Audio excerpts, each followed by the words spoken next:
I'm observing with the APM 20mm 100 degree eyepiece.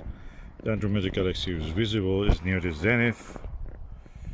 I've covered it's cold night, I've covered my finder scope with the hat that I have, so it will not get fogged, condensation will not form on it.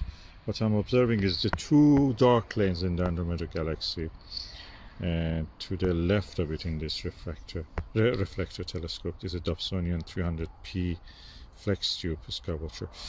And what I can say is that there is also a bridge of light visible to the Andromeda galaxy. The core is bright, it almost dazzles the eye. I can follow also the light of the halo of the galaxy to the top part, this direction, which means in the image is downward, and for several degrees, of course. And now I'm going to observe this with the Televue Ethos 21mm and compare the notes.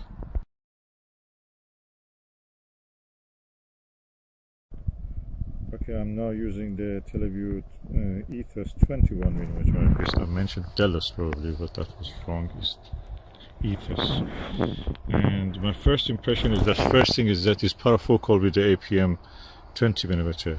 Second thing is that when I looked through the eyepiece, the field of view was a slightly wider, magnification less. So because it's 1mm longer in focal length, the sky background was less dark, the contrast was a bit less, and the rest of the things were similar.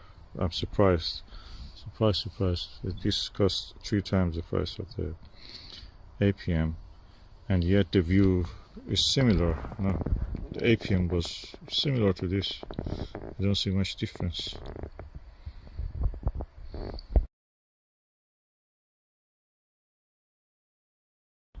I can see same details, 2 dark lanes which mark the spiral arms of the galaxy. The brightness of the core of the galaxy is same, slightly less. In the APM it was almost dazzling. The core of the Andromeda galaxy was very bright, dazzling. This one is slightly less dazzling. And I can see the same 2 lines, 2 dark lanes, and the halo from the M110 to the M31 was a little bit less visible. Is there, but you have to look for it. What is impressive is that it starts from the corner to the end are sharp and clear. In the APM, in the center, I can say around 60% of the center, 65% of the view is clear around the stars. The rest of it, when you get near the corner, gets a little bit elongated. So I think that's probably is a little bit coma mixed up with the astigmatism. But this one is corrected, well corrected for that. I'm going to observe more and just report on the rest of the results.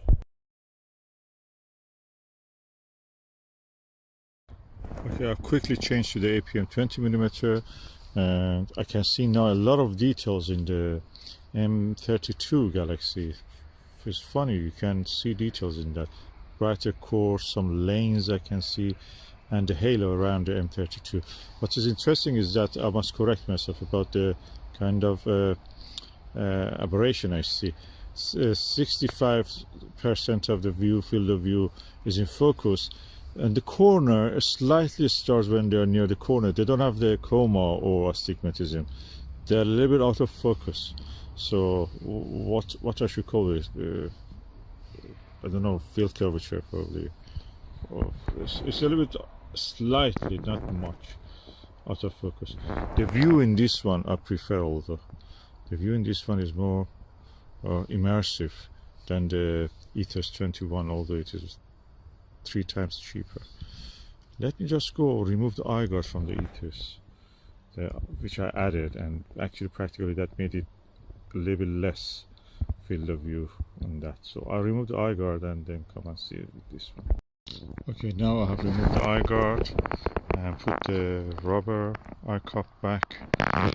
The view is more immersive as much as the APM 20mm. the magnification is slightly less. You can notice that it's a little bit less magnified, and the contrast, that means, also is a bit less. Now I can say that the same effect as I see on that, of course less in this one. The stars are a little bit tighter, but from up to 70% of the field of view sharp. Then when you reach 70, up to the edge is a little bit less. Then near the edge, 5% near the edge, it just image gets mushy. The stars get a little bit, out of focus. So this slightly the image quality in that sense better, being everything in focus for most of the field of view, slightly better than the APM 20mm, and but because of the higher magnification in the APM, the contrast is better, the visibility, the clear clarity of the view is, that's what I prefer in that one. This is also good. It's tight, everything is round, the stars are round, pinpoint, very good, and yeah. I'm surprised the bridge of light I mentioned cannot be seen in any photograph. I can see it visually. Okay, again, I quickly change to the APM 20mm. I can say that the Ethos 21mm, I prefer the focal length of this one. 20mm means more contrast, but the 21mm Ethos has a neater and better image quality, I can say. The stars are tighter and cleaner. This one doesn't correct slightly coma which may exist in this telescope. I've not collimated it right away, but it was well collimated last night when I used it. And now with the Ethos, I can see that this really image is better, more comfortable. This one is more comfortable, I should say. Ethos is a little bit less comfortable because you know that if you get damaged or anything, you're just feeling guilty and worried. But it's more, it's more friendly, this one, in a way, price friendly, pocket friendly, you can call it. If I want to go for a field trip and just somewhere in the field to observe, I will take this one, not the Ethos. If I lose that Ethos or break or something, that's a lot of money. This one is less money. But the comfort in this is better. The image in the Ethos is tighter, stars are tighter, and the image quality is neater and nicer. So let me go for a Maxvision 24mm 82 degrees eyepiece just to compare. They have similar, almost close image scale. Okay, this is the Maxvision 82 degrees 24mm eyepiece. Is equal to the Export Scientific 24mm 82, and also meet UWA, I think 5000 or 4000, with the same focal length and the field of view. They're equal anyway, they look even similar. Export Scientific has a little bit different design on this outer part of the eyepiece. The rest of it is exactly the same.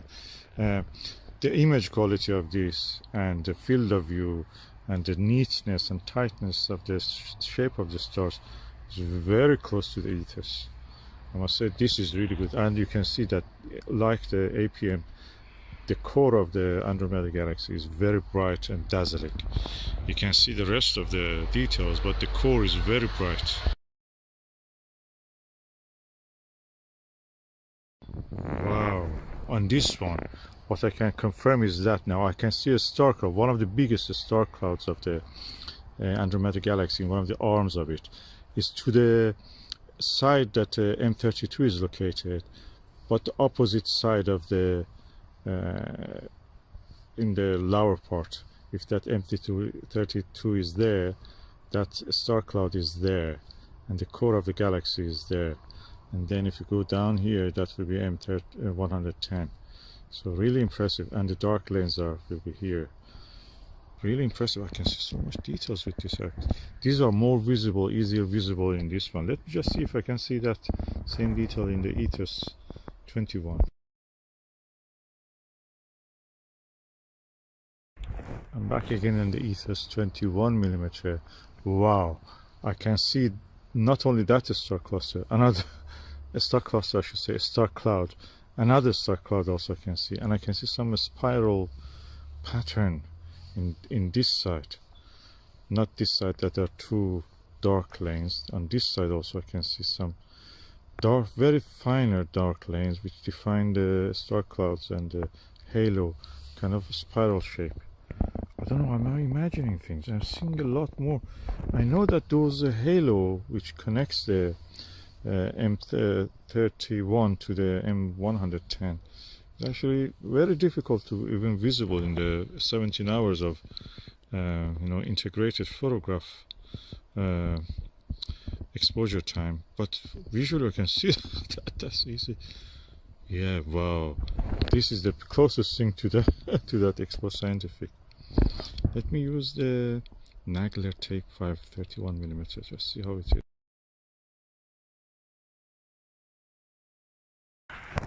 Definitely a halo of brightness is bridging between the M110 and M31, offset not exactly to the core, a little bit above the core in this direction. If it is M110, the light goes like that, light bridge, in a kind of curve. It's amazing. I can see these things. No photograph can show that as clear as this. Okay, this is the Televue Nagler 31mm Take 5. Wow, that's image quality is this one. The field of view is bigger. I can see the extreme end of the galaxy's halo, and to the I see so much detail. My brain cannot really grasp all of that. It's only you can catch it probably in the photograph, but there's so much detail, so much dark lanes all over the place in the halo even. Not just two dark lanes here, all over the place. Is it because I'm familiar with the shape of it? I'm just imagining things, or no, they're there. I can see it. And two star clouds that I mentioned are here and there. They're completely visible. Now I can see it. And the halo from the M110 to the above the core of the galaxy is really clear, visible.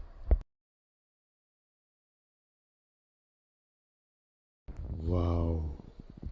Wow, M31 is huge, very elongated. I never saw it like that. Thanks to my good sky, actually, I can see all of that.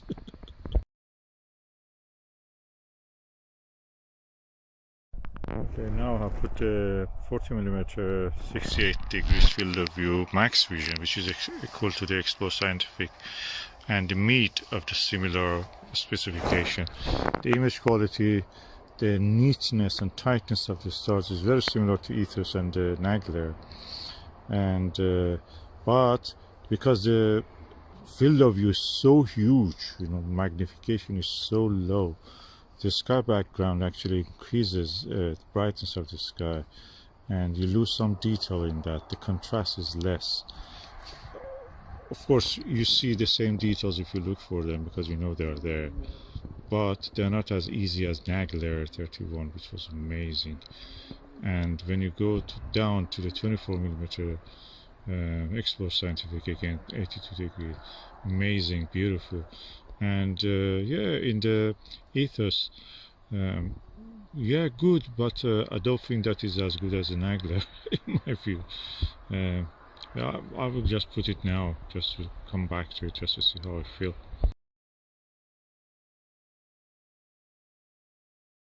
Okay, now back in the Ethos 21, I can say that on this target, which is M31, I prefer the Nagler 31 Take 5 and also Maxvision Mid Expo Scientific 24mm 82 degrees. They're more, they have less magnification than this. I cannot get the whole galaxy or the parts that are visible there. They're there. You have to just move the telescope to see them. And yeah, I prefer those ones for this target, which is a very big target anyway. It's a very expansive and large target in the sky. Angular diameter of it is really huge. Let's just go for another target. Now I'm using again the same eyepiece, Televue Ethos 21mm, looking at the double cluster He and Kappa Perseus, or He and Perseus, yeah. And that's a double cluster. One of the double cluster parts has a series of stars which look a little bit slightly like an octopus, or you can say like the Egyptian symbol, like a tie. And I can see a lot of stars in that asterism. The rest of peripheral view, I'm not a fan of it. The stars a little bit look elongated and they don't look very tight as they should be. When you look at them, they're alright, but when you look at the center, the rest of the view is not as clear as it should be. It may be something from my eye, but that's my eye is a human eye. I suppose many people also have the same issues with their eyes. Our eyes is a little ball of camera obscura with a lens in front of it. And so let me just change it to Nagler and Maxvision 24mm just to see how it is.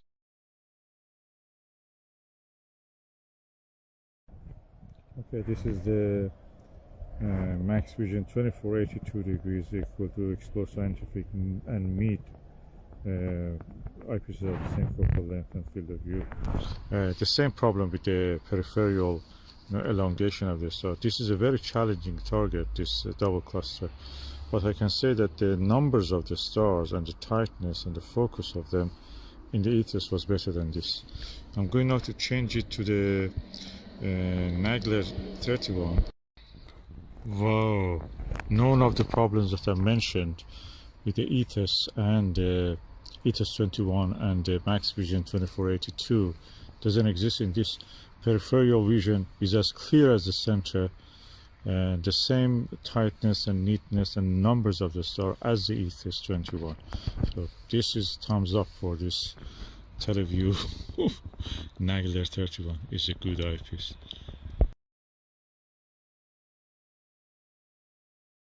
I must say I've never seen the double cluster so nice like this one, like in this eyepiece. Let me go and change it to the APM 20mm and then Maxvision 40mm 68. Okay, now HDC 20mm, again double cluster. The tightness and neatness and the roundness and the uniformity of the field of view and the total view of the cluster in this eyepiece is very similar to Nagler. The only thing is that Nagler had a bigger area of the view, and this one had higher magnification.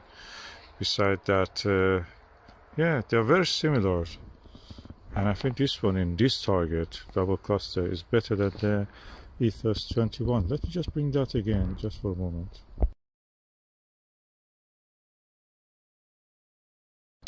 Okay, I'm now in the Ethos 21mm just to prove that, and I'm looking at the double cluster. The field of view is slightly wider than the 20mm APM, and the stars are tight, but the peripheral view has again that kind of extension of the shape of the stars. Which one I prefer? I think this is equal to APM, or APM has an edge on this target to the Ethos 21 to my eye with this telescope.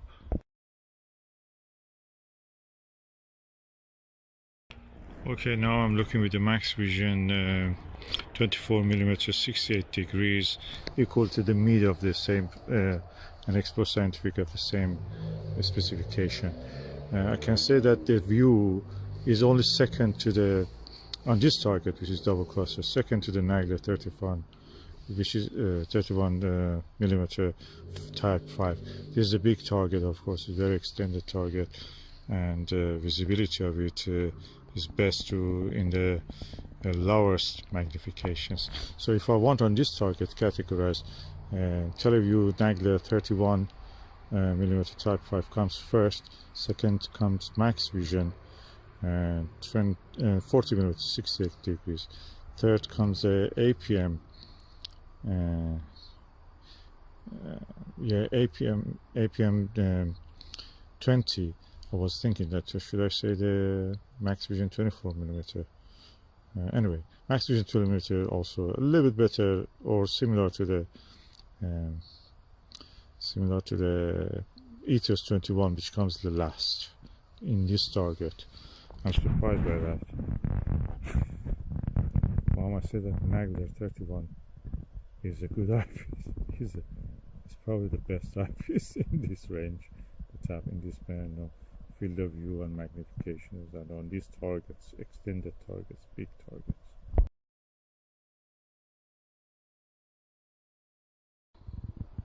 Back to Nagler 31 on the double cluster. I must say that, yeah, for color rendition and loyalty to the color, this eyepiece is really good, because it shows me several red stars. Actually, I couldn't not recognize any color in the other ones other than white or blue, probably white mostly.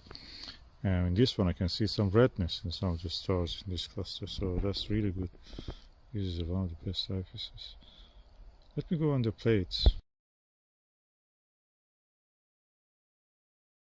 Again, Nagler 31mm, and I can see that the plate is very good. Not as good as the times I used the normal achromat refractor, and but it's good. It's good. I can see a lot of mobility around the stars also in this cluster.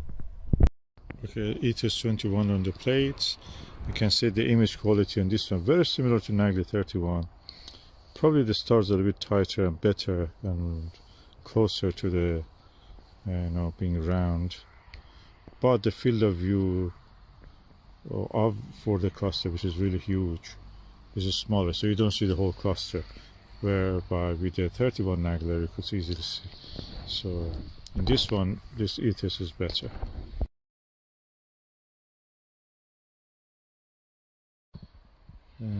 Okay, the seeing has been a little bit deteriorated. There is a thin layer of haze in the sky, so all the details I could see back in the M31 are now invisible.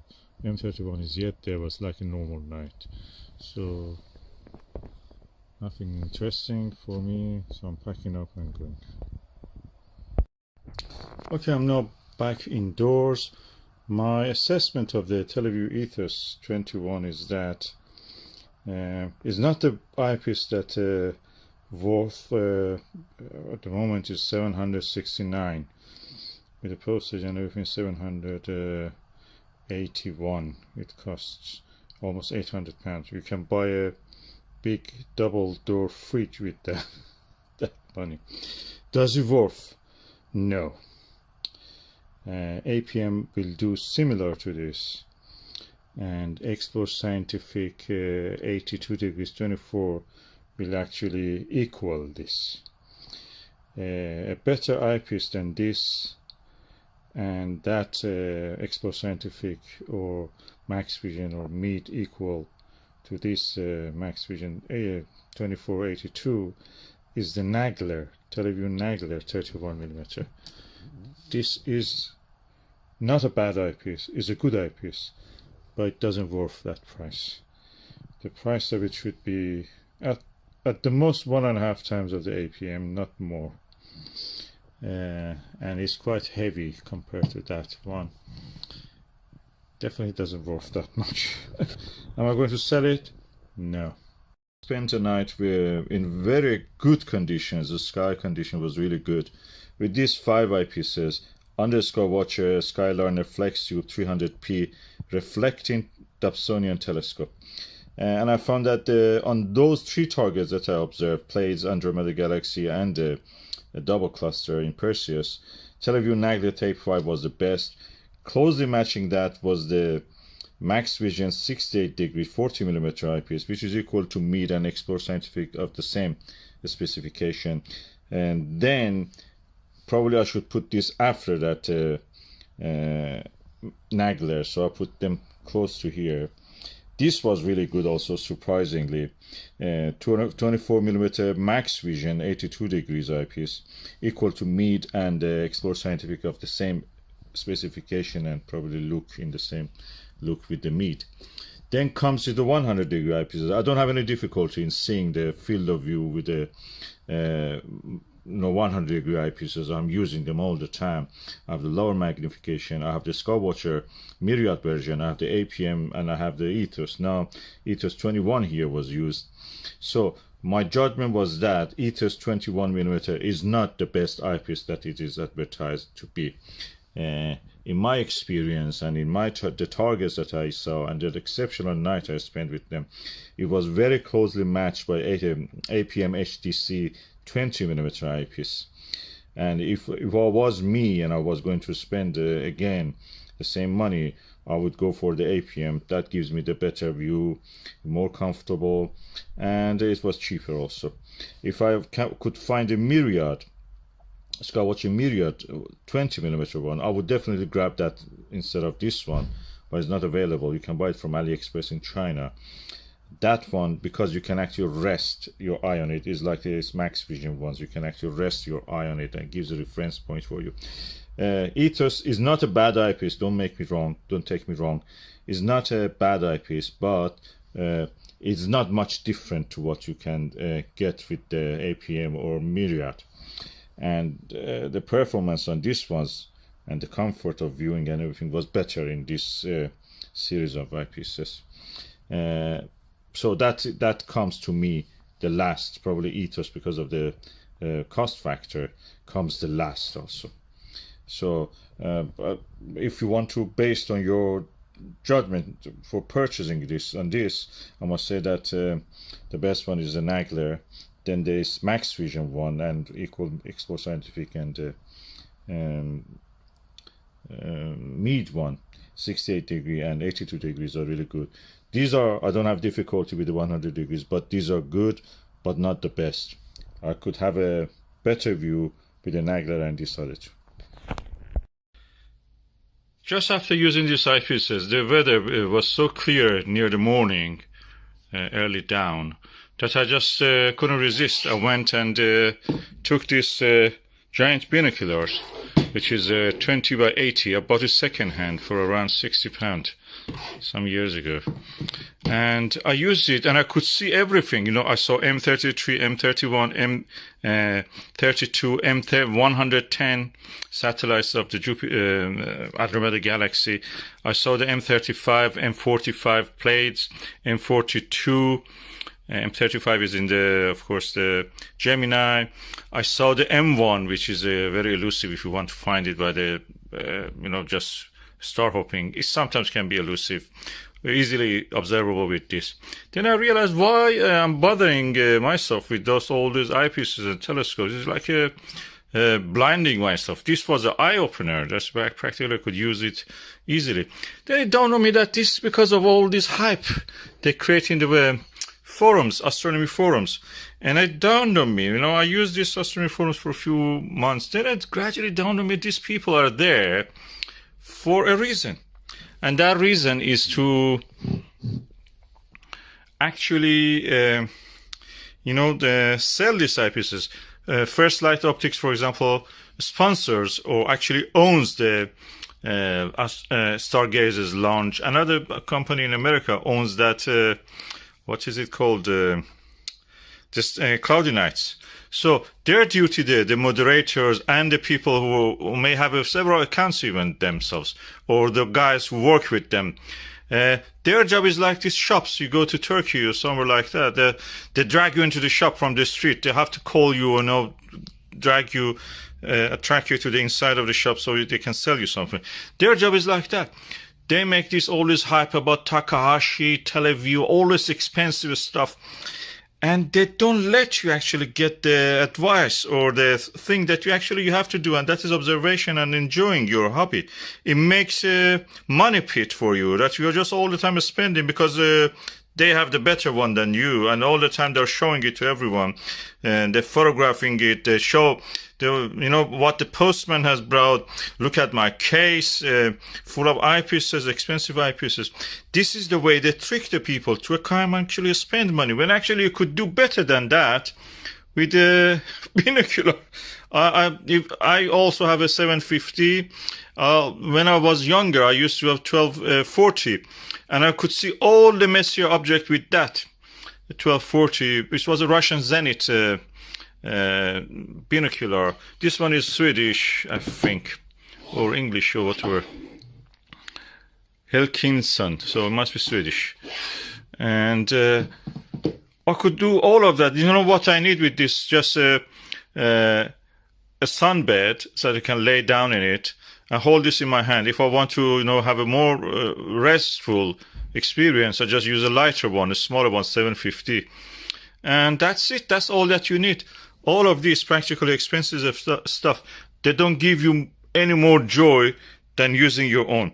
Great amateur astronomers like James Alcott, the guy who discovered a lot of comets, all the time they were using binoculars, and they were using it inside the can you believe it, inside the conservatory from within the, looking through the sky from within a double glaze, through a double glaze window glass. They were looking at it. They didn't need any of this expensive stuff. These things came since the first light optics and other things decided to, push up their sales. They have accomplices in this, the moderators, if you look at them. One of them actually get kicked out because he was not doing it. John Huntley, if you look in the Stargazer's launch, John was one of the greatest moderators. And he started using actually the names of the brands. And then he was kicked up for whatever reason it was. Then he stopped using name brands, but he was active in the forum after that, even just on his own. Probably he couldn't tell to his family that he has been kicked out. He's an old man, he's retired. And with the disgrace, they kicked him out. And he had to, pretend that he's there. But he stopped using the names. And he was also telling to them, look, you make all these things about Takashi, and it's just a refractor, 80mm refractor, 100mm, 120 aperture size refractor. They're not any better than a Dobsonian. They cannot be better. They cannot be really highly better than a achromat or a Fraunhofer telescope like this red star wave. And that was it. They insulted him in a very bad way over the mount by the Rowan Astronomy, I think AZ-75. He was suggesting that, that for the test, they should actually have included some slow motion controls. Those guys were one of them called the Stu. He is a real bully, and the other one is Grant. They started to actually insulting him in a way. They chased him in his posts until really they mocked him as that, you're poor, you cannot afford these things. This kind of things, the behavior they do. And he has to give up, and I've not seen him for a while now. He's not active anymore, although he was a moderator in the past. This is very nasty, don't fall into the trap of spending money.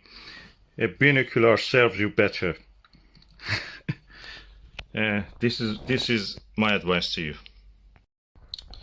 By the way, the John, his real name is John Huntley. In the Cloudy Nights American Forum, he comes with his real name, John Huntley. But in the Stargazer's launch, he was a moderator under the name John.